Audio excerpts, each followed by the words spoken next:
My name is Jan Hoem. That's my husband, Harold, there. And throughout the room are a lot of people who are members of MELT, Montana Elders for a Livable Tomorrow, who helped us in the making of this film. None of us had ever made a movie before in our lives, and the fact that we can sit there and look at that and enjoy it has to do with the wonderful people that we worked with, the people that we talked to, and the caring that people have about this issue, the knowledge that it's important for us to do the right things now, and now is our time. So, thank you all for coming here. I want to say something about the music at the end. It was written by my nephew, which was a big gamble both for him and for us, but it turned out really well. And the accompaniment is by Craig Foster, who played for a short time with Willie Nelson and now plays in a band that plays a lot of Willie Nelson. I'm Johnny Cash, sorry. Oh, that was bad. Johnny Cash. So he now plays with a band that plays a lot of Johnny Cash music. Let's see, so for the rest of the evening, there will be people, let's see, Gillian and Laura will be walking around with paper so you can write questions for the panel that's going to come up here. And I think, Bob, you have something to say, and Durf Johnson as well. So Bob Clark.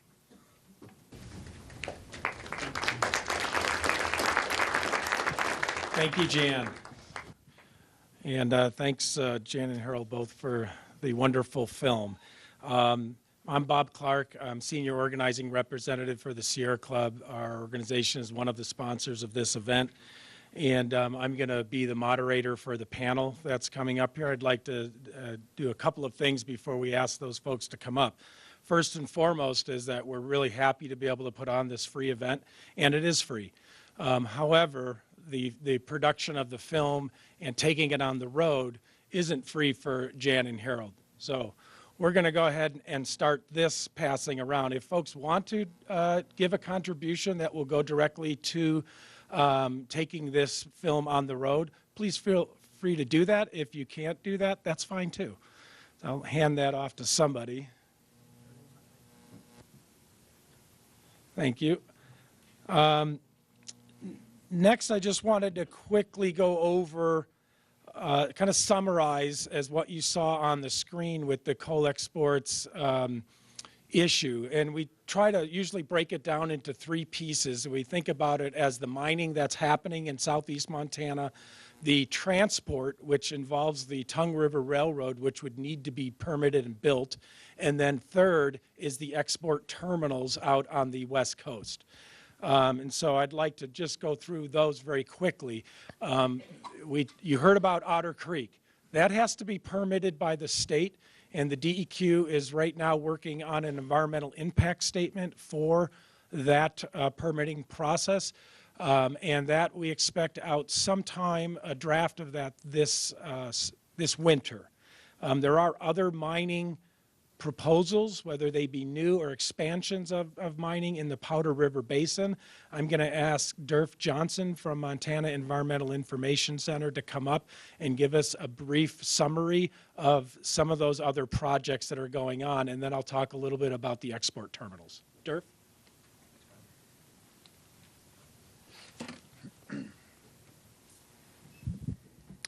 Hi, everybody. Again, my name is Durf Johnson. I'm an Associate Program Director and Staff Attorney with the Montana Environmental Information Center.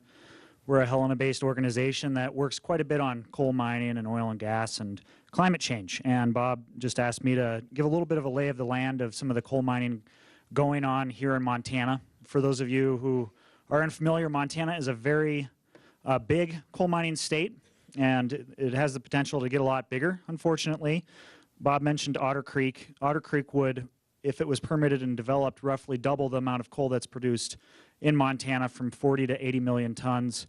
I would encourage you to engage at all points in the process on that particular proposal.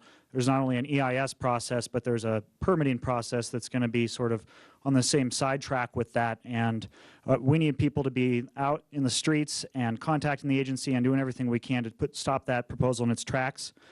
But stopping new mines is not the only thing that we need to do. Again, Montana produces a lot of coal, and we need to transition to clean energy. Right now, virtually every large coal mine in Montana has an expansion proposal associated with it. Spring Creek, being the largest coal mine in the state, is going to roughly double in its acreage under a current proposal to an additional 300 or 400 million tons of coal. We have another proposal for Rosebud Mine down in southeastern Montana to expand into a different region and add another 100 million tons of coal, which would be the equivalent of another 10 years of coal strip burning coal. We also have an expansion at Signal Peak for 176 million tons, and Decker is also expanding. So it's difficult to really grasp this, but one thing I'd like to leave you with is Bill McKibben, famous environmentalist and author, recently said that Montana, he said that there's a few points in this planet where there's some chance of staunching the endless flow of carbon. One of those places, one of the most important places, is Montana.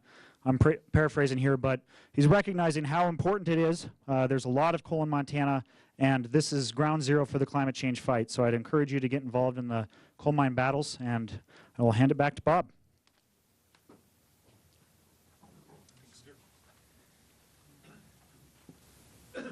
Okay, thank you, Durf. And I wanted to briefly talk about the Tongue River Railroad, which is their second pin of the 3 sections. That needs to be permitted by the Surface Transportation Board. They are currently doing an environmental impact statement. However, that has been delayed yet again, and we're not expected to see a draft out until April of 2015 for that particular proposal. And then the third piece is the export terminals on the East Coast, on the West Coast, I'm sorry, that'd be a long way to go. The original proposals were to have 6 of those in Washington and Oregon. We are now down to 2. So good news. If we were having this just 4 months ago, I would have said 3. But Port of Morrow in Oregon has really been dealt a pretty significant blow in the last couple of months as a permit was denied by a state agency in Oregon, and that was huge, huge. So I think, while there is a lot of work to do and we need to keep on top of these different processes, I think that delay is actually in our favor, and a lot of that signals the apprehension of investors and other folks in the corporate world. So there's no actual official comment period associated with the export terminals or the Tongue River Railroad right now. When those come up, you will hear about them from the different groups that are involved on this issue, and I know that many of you belong to those groups and keep tabs. However, there is something that we can do, so we wanted to have an action item for folks. And here in the middle of the room, there's a table with some postcards, and the postcards are going to the EPA for their Clean Power Plan.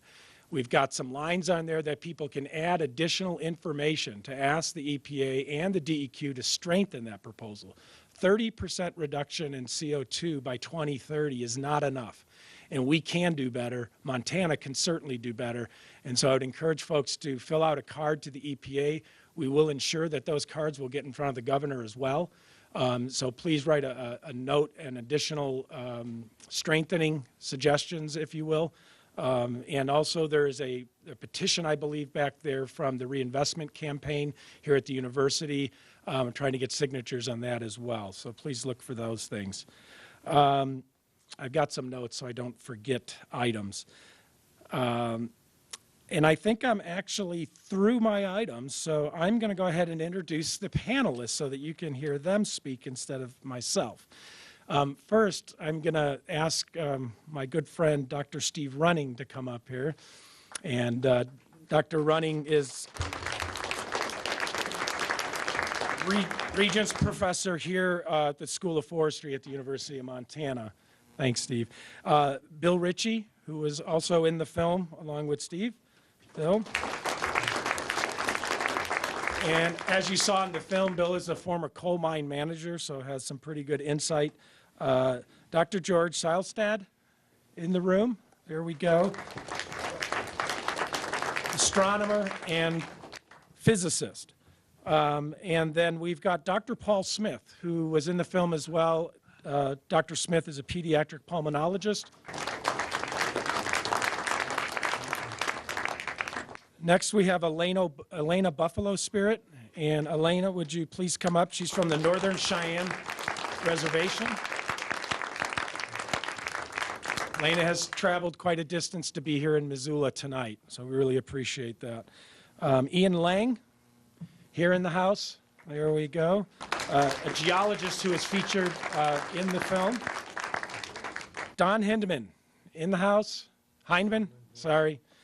Another geologist that can bring some really insight for us. Thank you all for being here. Really appreciate it. And what I'd like to do is get some questions from the audience. I know that we've got a couple of people that are gathering some cards out there for audience participation. I'd like to maybe start out the conversation with maybe asking a quick question of Dr. Paul Smith. Would you mind explaining the asthma situation? What happens to the lungs, and especially for people who live near coal plants? I think that's kind of a two or three stage answer. Usually the first thing that happens in utero. And I don't think people have a big enough appreciation for the fact that even fetuses are affected by mothers who are breathing particulate matter. So particulate matter does get into your lungs. It causes body inflammation, and that inflammation then gets passed on to the fetus. So we know that children that are born in areas where there is a lot of coal mining, a lot of air pollution, have smaller lungs or lower birth weight. So that's the first start of it. Then as you're developing and you're exposed to more and more particulate matter and the other noxious gases from coal burning, you have continuous inflammation. One of the scary things about asthma is, I used to think of it when I was in my training as it was something you had an attack of, and you took your puffer and you got better.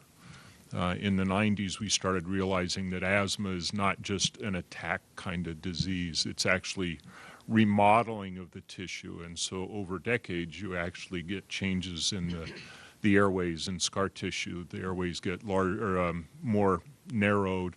The lungs actually get more damaged with time. So when we talk about kids with asthma that are continuing to get insulted by noxious gases such as ozone, sulfur dioxide, and particulate matter, we're really talking about a life sentence for them. We're not talking about something that they just kind of have to take medicines for attacks when they go out to gym or something. If we have kids that are asthmatic when they're at the age of 8, we know that their asthma is worse as they get to be adults. And so bad asthma when you're 8 or 10 means really bad asthma when you're 40 and 50. So the third stage of it really is a shortened lifespan. And we know that the death rate goes up in asthma when you're exposed to higher concentrations of ozone. So, I don't think it's just kids with asthma. I think it's fetuses with smaller lungs. It's kids that have asthma. And it's this population that we're going to be costing ourselves monetarily in the future. One of the catchphrases that was used in the movie was the externalization of the costs. We hear all the time that coal is cheap. But, how expensive are these lives and how much money are we spending on health care? The average asthmatic family spends $1,500 a year on meds.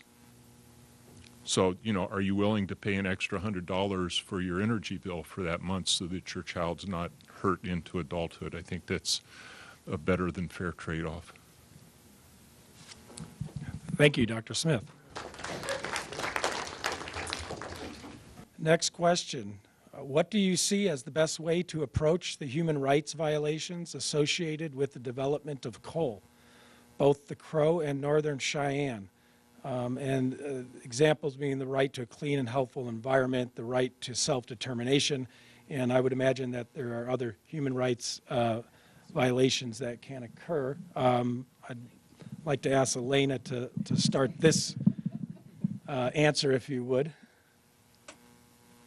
Can you repeat the question?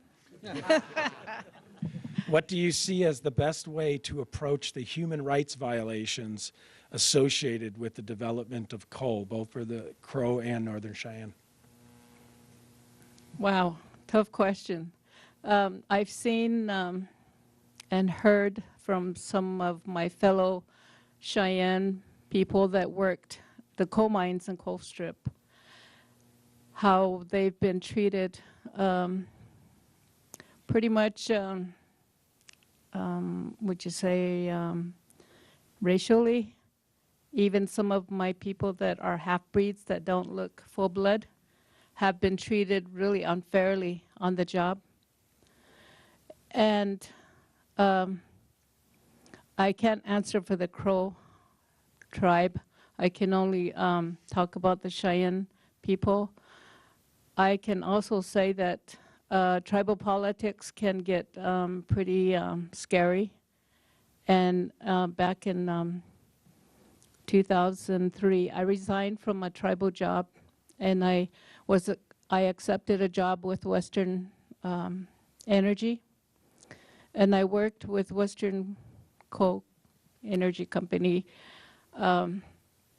So I speak from experience, and I was treated okay with some of my coworkers. I worked in the warehouse as a laborer and warehouse person.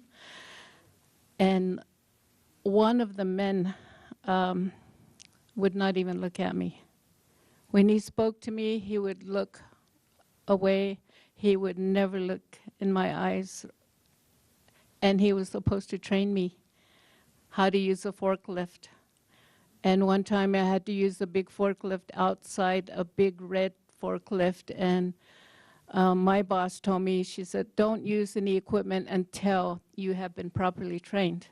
So one night I had to unload a semi outside that had a big piece of equipment. And this guy, without looking at me, says, okay, this lever is for this and this lever is for that. This is, you got it? And I'm just as stubborn. I said, yes, I do. And so I went out there, and the forks got stuck into the equipment. And he stood looking at me from the window. And it took a couple other laborers that pulled up and helped me. Needless to say, I met with my boss and this guy, and she took his side. And I said, that's enough, I'm out of here. And I resigned that day.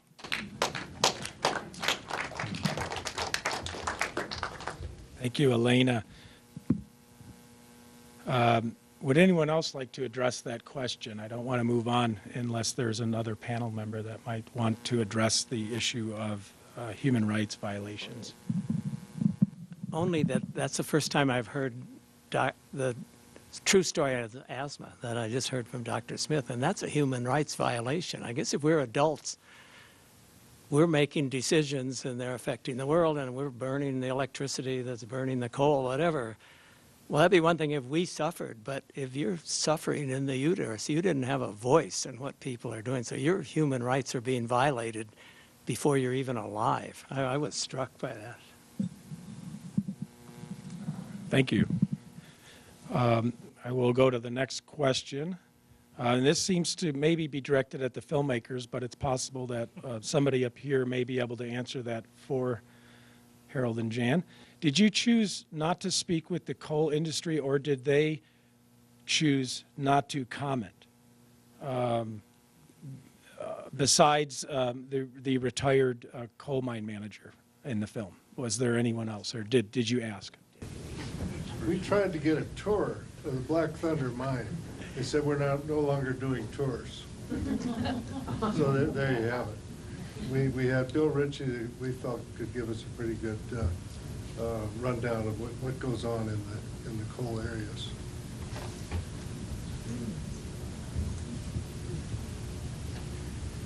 Okay. Do you believe that anyone in Congress, much less our Montana representatives, have the strength and courage to wean us off fossil fuels and usher in a much needed renewable energy future? Would anyone like to tackle whether they feel that our Congress and our representatives in particular have the strength and courage to lead us off fossil fuels? Any folks would like to tackle that one? I think you could find some folks in states that don't produce oil or gas or anything like that. We might find some, but that would be the only place I think we might.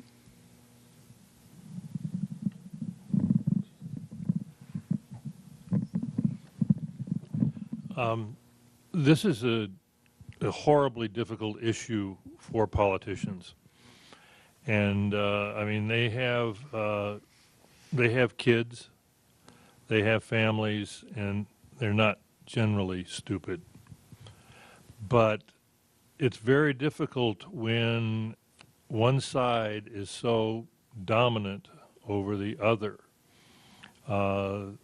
We are a grassroots movement. That means we count because we're people. We have to be heard. We went to a hearing on the EPA proposals, and the state of Montana is trying to skirt those proposals to reduce the output of carbon from coal strip, basically, but from coal mines. They can get away with this because the people that care are silent. And we need to have people know that. We need young people involved. As I look around the room, there are a few young people. People need to stand up. And that's the only way Congress or our representatives will get the backbones to do something, is if they see it at the ballot box or they see it in their donations. Because it's easy to get a check from the industry. And it takes a hell of a lot of checks from us individuals to balance that out. But their courage will rise or fall with the political will of the people. So it's up to us. Thank you. Would anyone else like to address that question of political fortitude? I'll move on to the next question. It is, what are some of the greatest concerns about coal's effect on water? Would groundwater flow be affected, disrupted, decreasing access to water from wells, etc.? Would somebody like to address that issue? I can comment on a couple of things. This thing on. Yeah. Most of the coal in Montana is done through stripping the surface material off the land. That is, you take the so-called overburden, which is the soil and rock above the coal seam. That's removed first in order to get down at the coal, which is mined. The overburden material doesn't contain as many of the noxious constituents as does the coal itself. In coal, a lot of the coal, including in Montana, although somewhat less in Montana, contains grains of iron sulfide or pyrite, and also contains tiny amounts of lead, mercury, cadmium, and other really poisonous elements.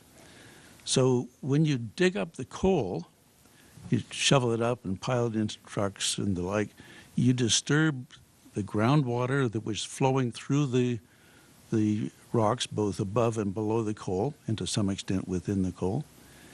And every time you break up the rock material, that permits the groundwater to pass through smaller and smaller grains which contain the minor or trace elements, many of which are elements which are noxious and get into the groundwater, dissolve in the groundwater because the grains are finer and finer grained, thereby polluting the groundwater with all of these minor elements, which we don't want in the groundwater. The deeper the coal seam, it digs down into the level of water in the ground, that is the water table, and if the coal seam's below the water table, they have to remove the water from the pit area. Obviously, they can't be shoveling that out, and that in turn lowers the groundwater level in the surrounding land. Groundwater feeds streams. That's why streams are there. Groundwater stands somewhat above the level of the stream in most places, slopes down into the stream, and the stream level itself is the groundwater level. So if you lower that groundwater level, you also lower it in the streams. Some other areas, including part of the Clark Fork here, the stream actually stands above the level of the surrounding groundwater because upstream they're bringing a lot of water in, and we've got the stream flowing through, and it's feeding the groundwater. We contaminate water in the stream, it feeds the groundwater, contaminates the groundwater, and the whole scene is just bad news for water. Would any of the other panel members like to address that question of water impacts?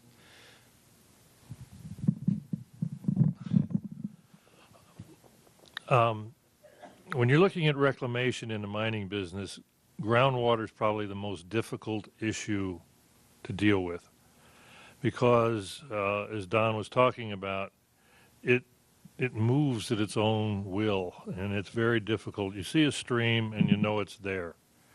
When you look, and believe me, the industry spends lots of money trying to track or manage groundwater, but it's an almost impossible thing to do because every time you disturb it, you've changed the flow. I mean, it's, if you have a rock here and it goes around that way and you move that rock, it goes another way. So it's a very, very difficult thing in reclamation. A lot of the rest of reclamation can be handled very, very well by the industry. But when you look at eastern Montana, you're not starting with good water. And anything else you add to make it is a burden, is a problem. You create, you create salt deposits, you create all kinds of things when you interrupt the flows. And so groundwater is a huge issue, and is one that I'm sure if, LJ was here or somebody could address the burdens on ranchers and farmers, because I think water is going to be the most precious commodity in this world, if it isn't already. I believe it already is. And anything you do to disturb clean water or potable water or passable water in some cases is a huge burden. And it's very difficult for the industry. I mean, they can tell you everything they want to about, we're going to get it back flowing in the same place as we could, but nobody can predict how it's going to flow. You fill the hole back in and, it's kind of a crapshoot. So it's a difficult issue.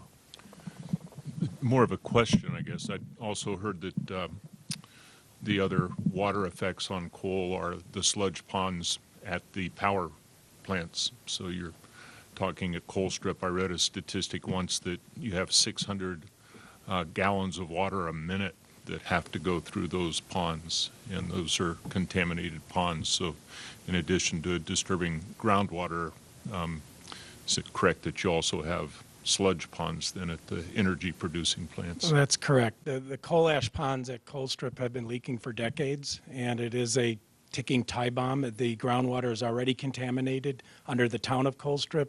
They now have to have their drinking water piped in from the Yellowstone River 30 miles away. because that groundwater is so contaminated that it cannot be used for the residents. So that is an ongoing problem that we will have to deal with as citizens, as a state, in the future. And that's definitely a liability for the company. Elena?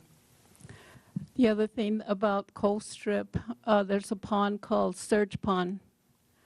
And I feel so sad about my people because a lot of the parents take their children down there and they swim in that pond. And it's leaking.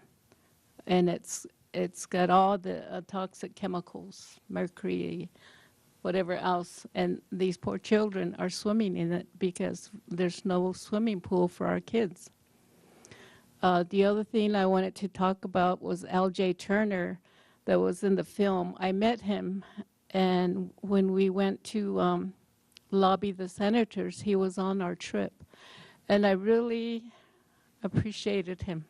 He's an elder, and one of the things he told us about his ranch was the coal company came in there and they told him, well, you need to move your cattle because we're going to strip mine this area and we'll pay you $10,000. You move them right now. And so they moved all their cattle to the next, I don't know how far away, but he said, I have not seen the $10,000 to this day. And that's been 10 years. And so they'll promise you things, you know. I just wanted to share his story. Thank you. Next question. In addition to providing facts and figures, what role do scientists play in the general effort of addressing climate change? This might be for Steve or George or someone like that. Steve, you want it? Well, if no one produces real facts, there's nothing to talk about.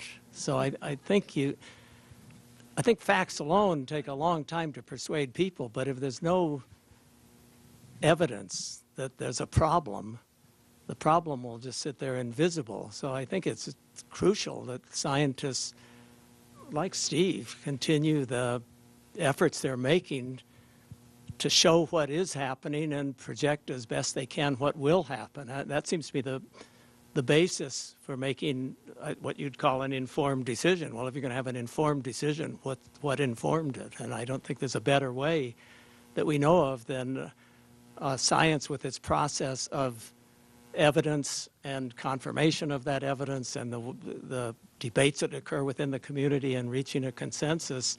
And that's happened. I think I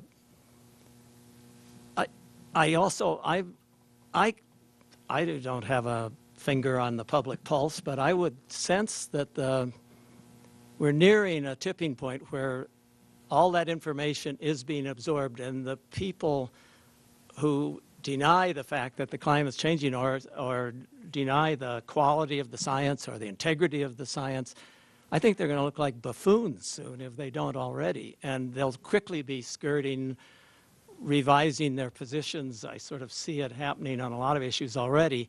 So I think it's working. This sort of Chinese water torture of scientists, drop at a time, is eroding away the foolishness that has sort of prevailed till now. But Steve, go ahead. Well, I think you gave a good explanation of how an issue like this starts by a scientific inquiry. But one of the things I've learned, having been in this battle for all too long, is the science alone isn't enough. If that's the case with the 2001 IPCC report, we would have got the work. We wouldn't have needed the 2007 or now the 2014 reports on top of it. What I have come to understand is how important films like this are to get past only the graphs and data to a very visual and visceral explanation of the issue. And so I just love the fact that you guys did this film, that it brings an audience like this to really see what the issue is about at a level beyond graphics and figures, and that the science starts this issue, but we can't finish the job without this kind of first publicity and then second public involvement. The question a little while back about the spine of our politicians, we all know how that goes. The real truth is very few politicians lead. They lead from behind once they see the public has an opinion on something that's big enough that gets their attention. And so they're not leading one bit. They're just listening to see what the public wants. And I think that's what we now have to illustrate in this issue. Thank you.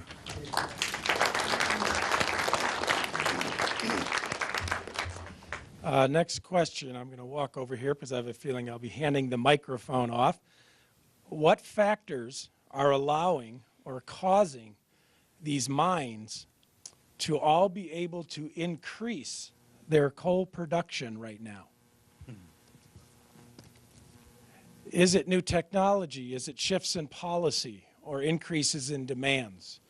So when Durf talked about these expansions of existing mines, the question is, what's allowing these expansions to even be able to be proposed?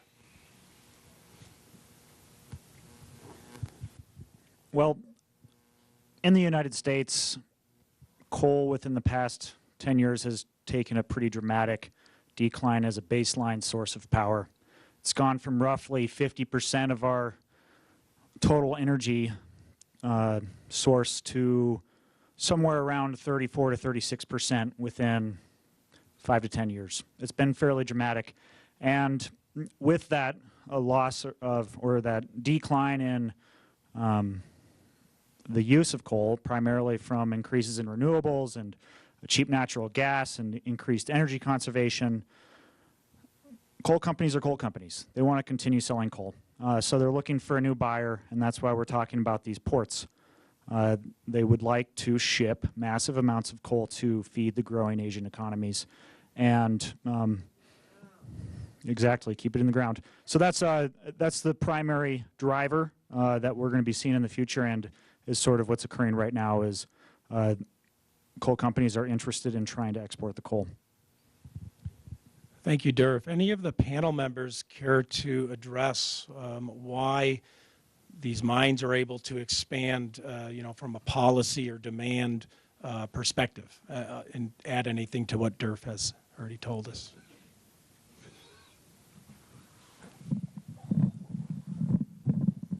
One thing in the mining business is it takes a while to get your mine into production.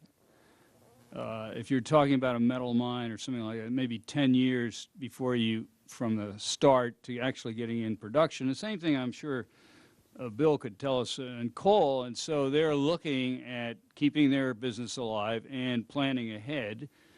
And they're also in Asia, if they don't decrease, they're looking at coal from China or Australia and different places, Indonesia. So I think they're trying to get ahead of the curve here, and it takes time to get a mine into production.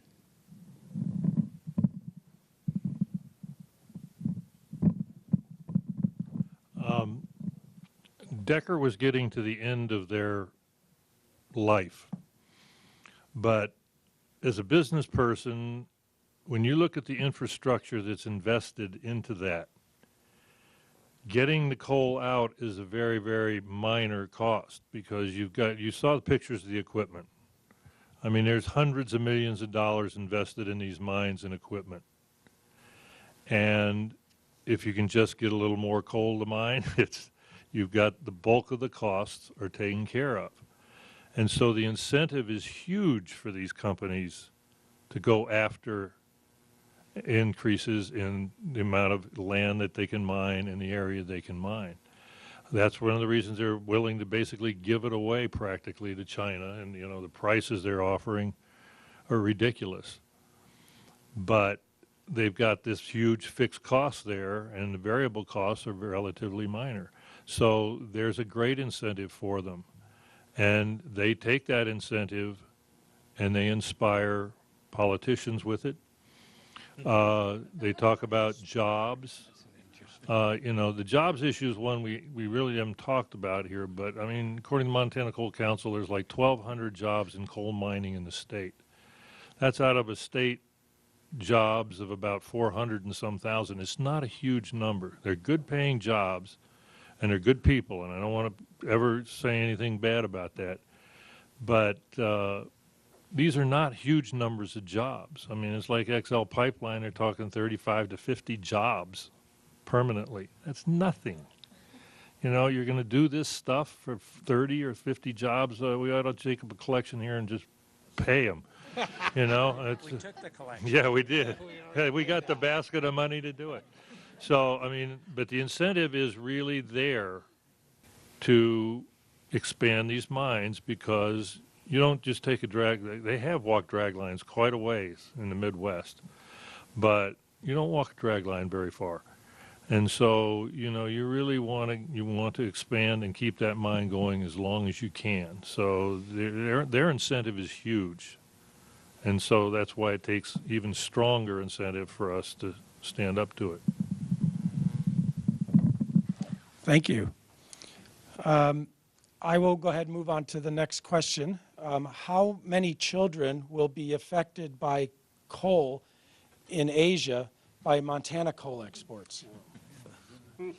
That's kind of a tough question to answer. I'm expecting Dr. Smith maybe to throw out a number. All of them.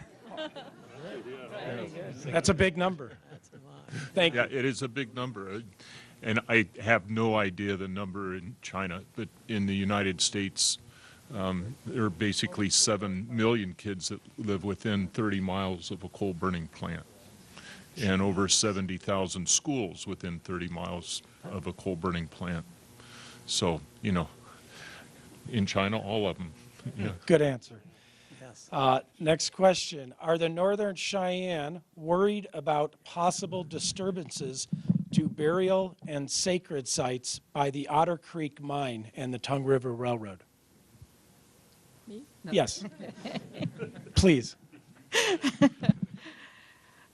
Of course, definitely. One of my grandmothers told me, she was 85.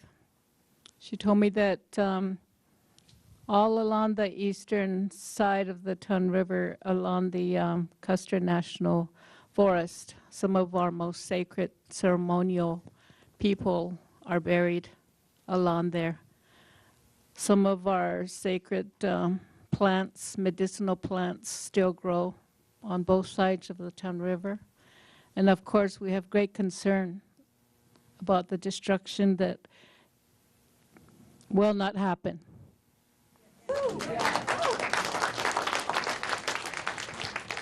Thank you, Elena. Why can't a landowner simply say no to the coal company? You can't come through my land.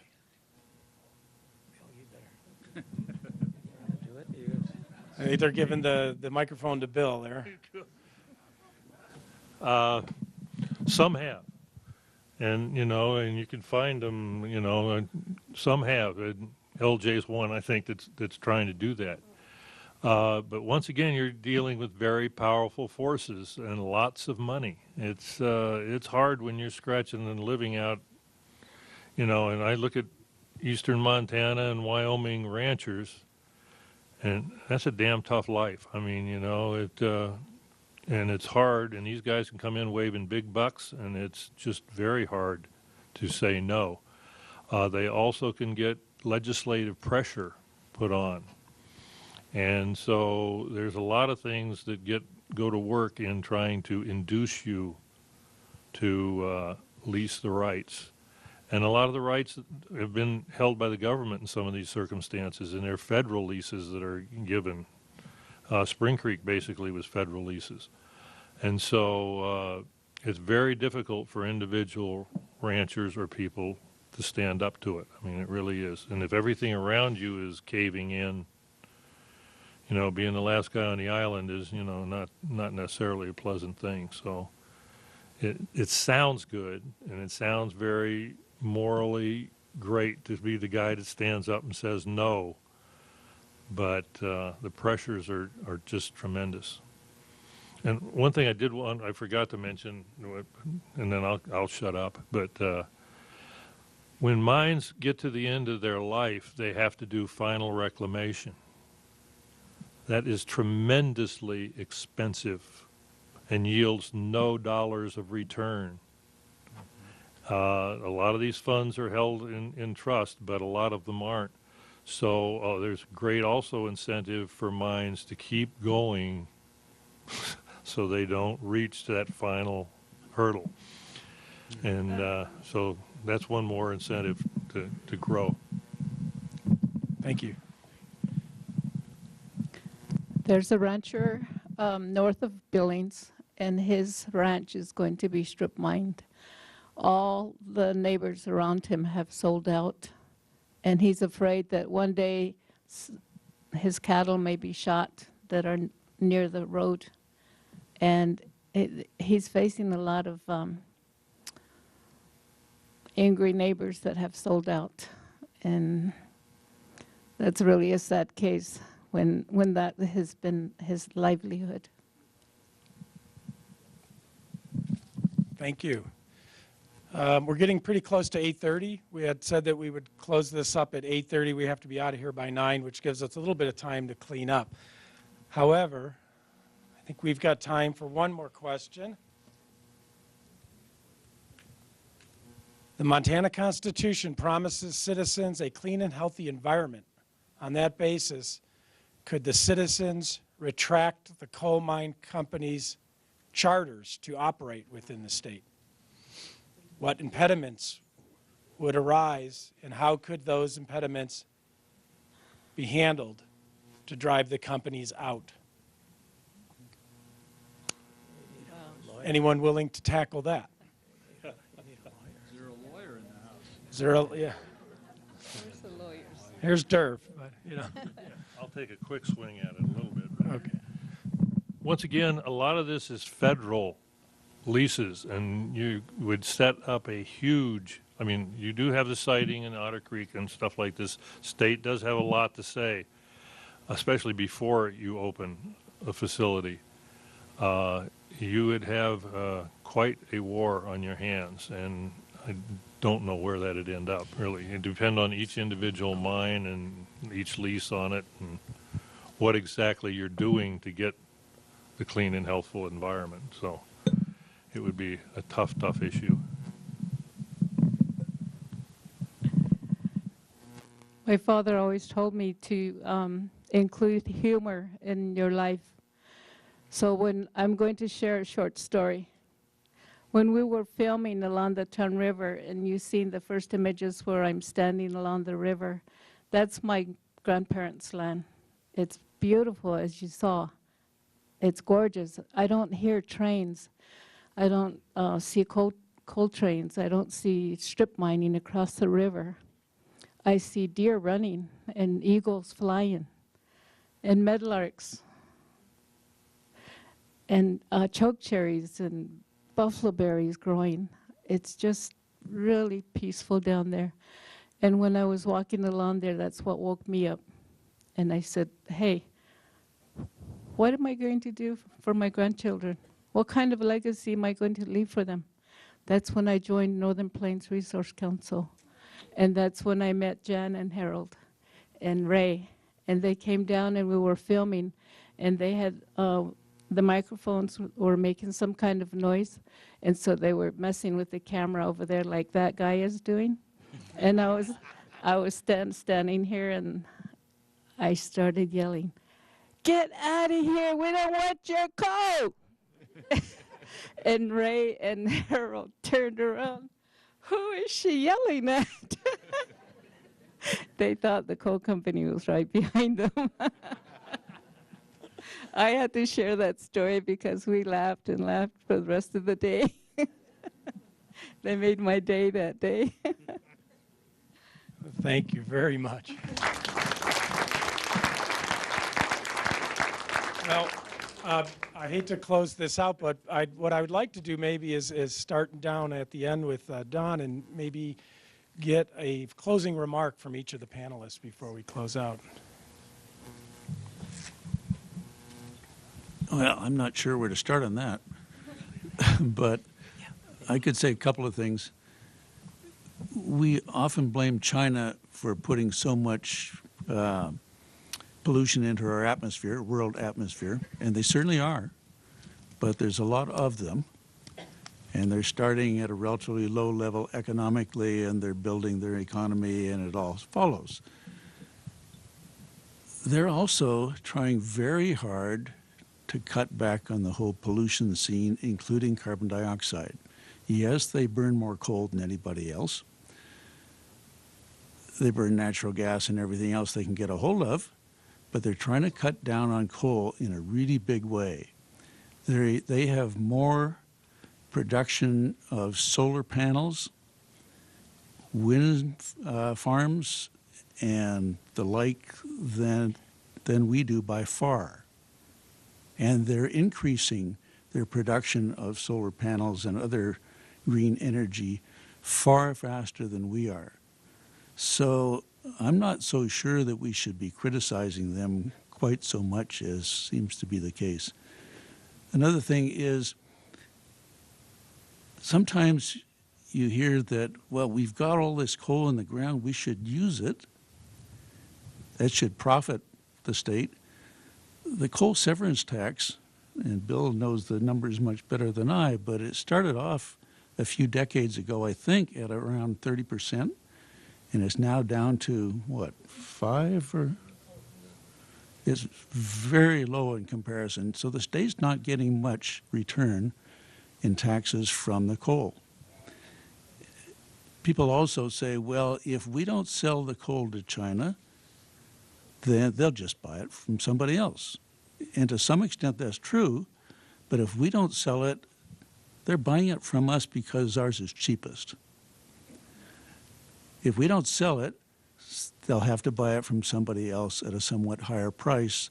That raises the ante, that cuts down on the benefit of burning coal for anybody who's trying to do it.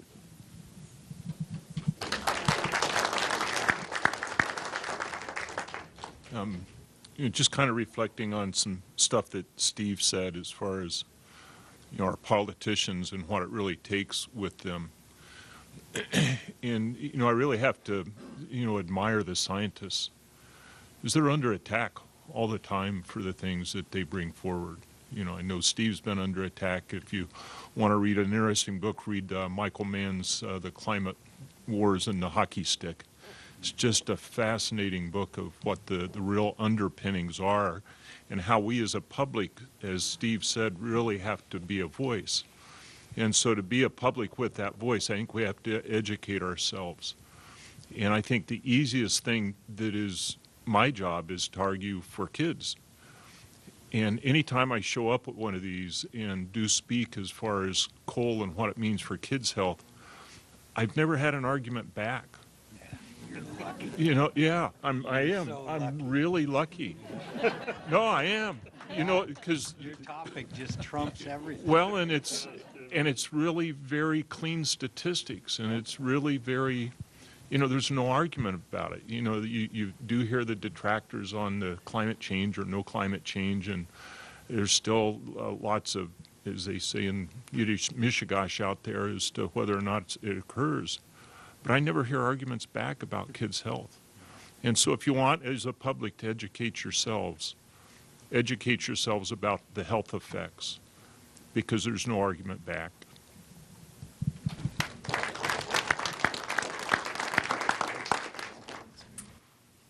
I would just make one quick comment, since I really study climate change at the global scale, and I look at global numbers all the time, and it's very clear to me the prioritization that all of humanity needs in confronting climate change. And the very, very, very first priority is to quit burning coal. So this is the right issue for us to go to bat on. There's lots of other issues that someday in the future we'll get to work on, but if we don't win this one, none of the rest of them matter.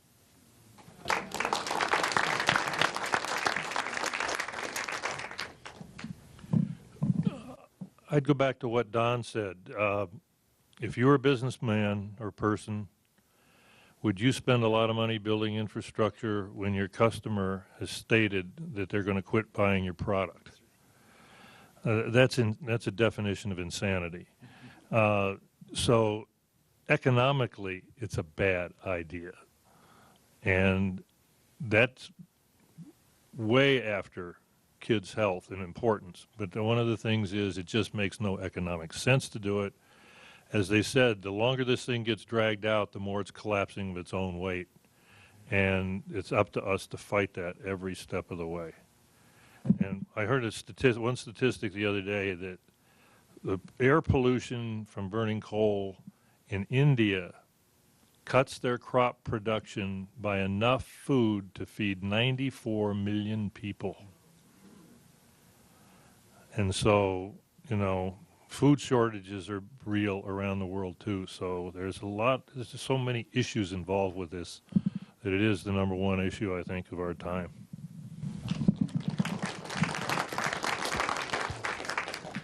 I'll circle back to where Jill introduced this and brought up the idea of opportunity, and it came through, I think, with everybody who's preceded me here. And we're talking about creating a world.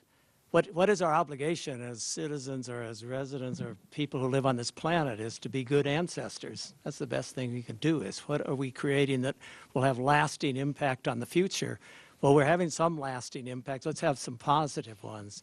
And I'm optimistic that we will. And what I want to tell the young people is your generation, you can see problems laid out here, and that's what we're always talking about, but it creates great opportunities. Sort of the best way, what makes it hard to predict what the future will be like is it hasn't happened yet. So what you can do about the future is you can create it. And few generations get that opportunity because there's this enormous kind of inertia of the history of civilization behind you, and this is the way we operate, and this is the world runs, and people are born and they belong to those generations and they fit certain slots in it, and they're kind of cogs in a wheel that grinds on and on. But every now and then rarely you get to a spot like this where you think this path can't continue and we're going to have to get a new path.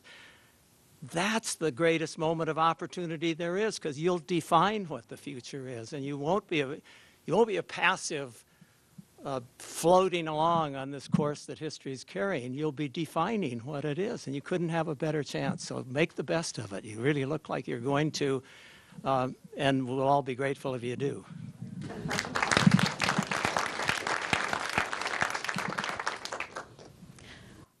I'm so thankful that I sat up here with all these great minds. Thank you so much for letting me be up here. I want to mention that along the Otter Creek, there was the Lummi Nation came and brought the totem pole for a blessing because of the Cherry Point proposed port. So the Lummi Nation brought this huge totem pole. I don't know if some of you read about it. And it was a joining of cowboys and Indians. We sat down and we talked about it and we prayed. And I want to mention my brother,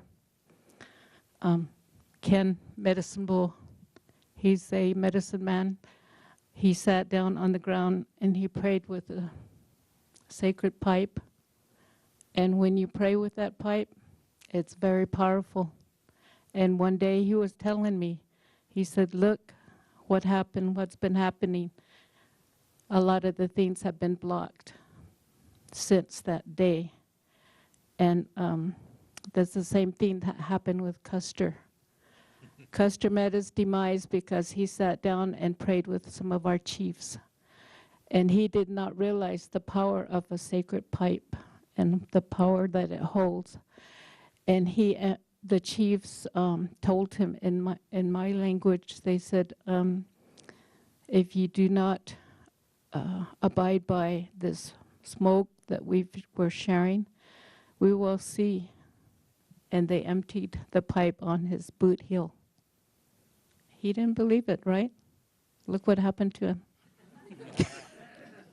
And I just wanted to mention that. And I'm asking for prayers for my brother. Ken Medicine Ball. He's in the hospital at St. V's in Billings. I'm asking you to pray for him.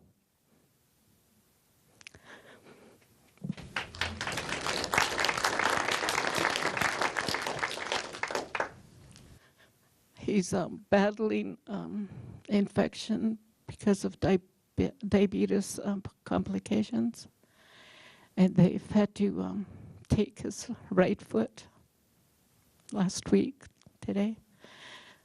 And they took one of his toes on his left side. And those are some of the detriments that we as Native people face because we're not used to the food that was given to us. We're used to our native foods. And then back in the 50s and 60s, they started feeding my people rations and commodities and food that we are not accustomed to. Sugar, stuff like that. And that's what's causing a lot of the illnesses like diabetes. And I'm asking prayers from each and every one of you tonight to pray for him because he may be battling an infection also. And he cares about our land in Cheyenne.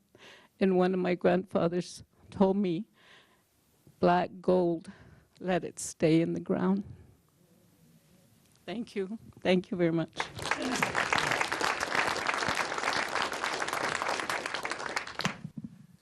Well, I think we need to practice true conservation, and true conservation is you leave it in the ground, you don't touch it. I mean, that's true conservation. I've been wondering about how we turn this thing around for years, and because the economic interests are so powerful in this, and my feeling is unless we can, and this has already been mentioned several times by different speakers, unless we can convince people to think of their offspring of future generations, that to me is about the leverage that maybe will come down to and will change this thing around, looking at future generations. Thank you.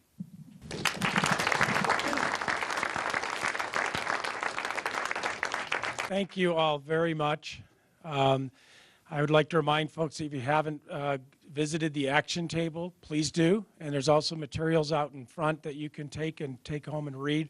I wanted to quickly thank the University of Montana Climate Action Now student leaders who really did a great job organizing this. Laura and Gillian really helped Jan, Harold, and I together put this together over the last month, and we really appreciate everyone coming out, watching the film, and participating in the panel. Thank you once again to all of our distinguished panel members. Thank you. If you are an alumnus of the University of Montana, please fill out an reinvestment card and say so.